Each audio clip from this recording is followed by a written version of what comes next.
Then Lord Vishnu incarnated himself as an Avatari Purus and restored a balance in the society and protected humanity and society. Similar to that concept, similar to this Avatar theory, there is a philosophy of Jivapakara Tantra. There is an already transmuted philosophy of Jivapakara Tantra emerged and evolved in the Swalkushi Hazu temple complex of ancient Kamrupa. Here you can see the picture. This is the Swalkushi Hazu temple complexes. Here, from last 4th century AD, this Jivapakara Tantra philosophy was developed. And similar to the Avatar theory, this Jivapakara Tantra, according to this Jivapakara Tantra also, when our body undergoes stress such as illness, then an Avatara Kosha is activated, which then activates our body's subtle energy fluids known as Sahasa Koshas. So before going to the metaphysics and key concept of Jivapakara Tantra, I am going to discuss a little bit about the Vedantic concept of Panchakosha system. According to Vedanta Darshan, our Atma is surrounded by the 5 layers that are Annamaya Kosha, Pranamaya Kosha, Manomaya Kosha, Vijnanamaya Kosha, and Anandamaya Kosha. And Jivapakara Tantra add another 6th layer which is called Avatara Kosha. Apart from the Panchakosha model, there is another koshas are there which is called Avatar Kosha. But usually this Avatar Kosha is in inactive mode. But when our body is undergoes stress, then this Avatar Kosha is activated. So what is the functionality of Avatar Kosha? How Avatar Kosha is activated? To discuss about this, I want to introduce a traditional healing system of Jivapakara Tantra which is called Ki Upakara Mantra. Here I will discuss about the activation of Avatar Kosha in body. So here you can see the in the figure you can see the 2 circles. One is practitioner's healing capacity and another is patient's sickness.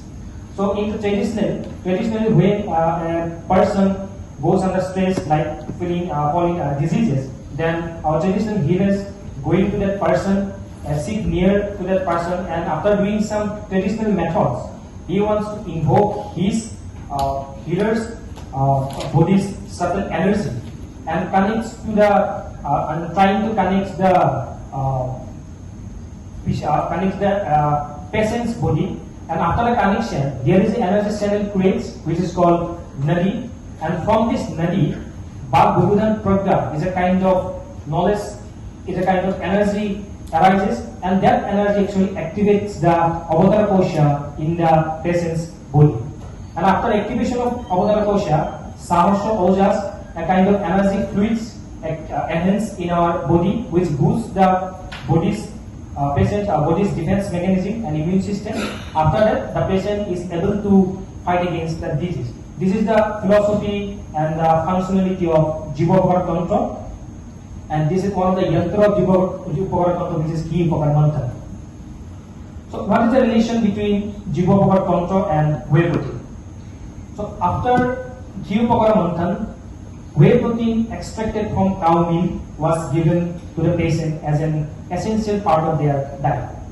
And as per our research also, we found that whey protein is an effective source, is a very important source of diet, important source of nutritional requirements for cancer and TB patients. Because after undergoes the chemotherapy and radiation, the patients are not able to take the normal food for many months.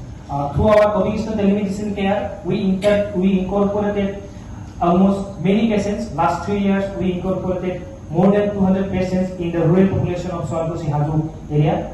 And after doing this study, after interacting with these patients, we got to know that after undergoing the chemotherapy, when the patient is in their home, after went through the radiation, that almost 3 to 4 months they are not able to get a proper diet. They only depends on the fluids like lentil, rice, fluids, lentil fluids, But in that time, our rural populations are not able to afford the whey protein available in the market, because that whey proteins are very expensive. It's very difficult for them to purchase them to maintain the regularity.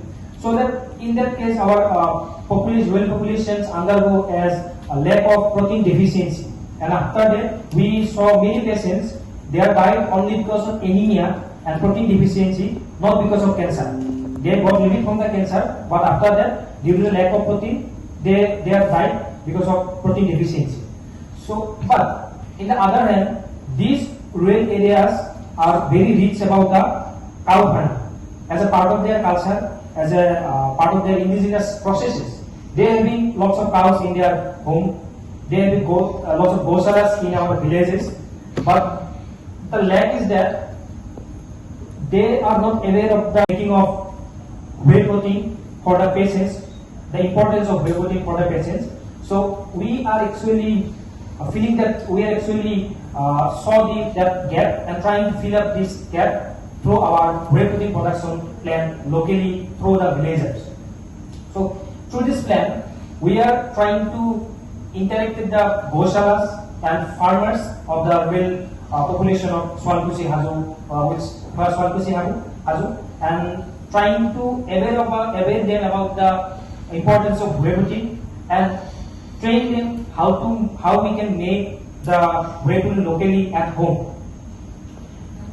Here you can see a picture. This is a very simple method through which we can make whey protein at our home also. So we are trying to fill up this gap to give take the lead that villagers can make their whey protein by their home. And so that we are working with so many goshalas in the Bamundi, Siliguri, Hingmari, Dodara area of Sualkusi Hazu region, and this region is very not very far from IIT Guwahati. This is from 27 kilometers from IIT Guwahati. So in that region, we are working to engage the students, we are working to engage the young generations, and we are working to extract the knowledge of our senior cow farmers to how to do cow farming, how to protect the cows, and trying to produce whey protein locally.